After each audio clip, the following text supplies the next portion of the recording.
تو علماء نے لکھا کہ آپ نے زندگی میں 7000 مرتبہ قرآن مجید ختم کیا۔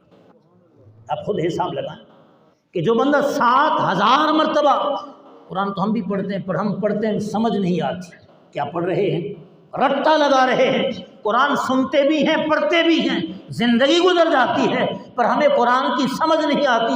میرے بھائی، قرآن کا پڑھنا تب زیادہ سود مند فائدہ مند ہے کہ آپ قرآن پڑھتے جائیں، ساتھ اس کا معنی دل میں اترتا جائے۔ امام اعظم رحمۃ اللہ علیہ قرآن پڑھتے بھی تھے، سمجھتے بھی تھے، سمجھاتے بھی تھے۔ 7000 مرتبہ قرآن ختم کیا، اور 40 سال ایسے آپ نے گزارے کہ عشاء کی نماز سے فجر کی نماز آپ نے پڑھی۔ ہر رات قرآن مجید ختم کرتے تھے، اور ساتھ ساتھ جب رمضان کا مہینہ آتا 61 قرآن رمضان کے مہینے میں ختم کرتے تھے۔ ایک دن کو، ایک رات کو، ایک تراویح میں۔ یہ قرآن سے محبت، یہ قرآن سے شغف۔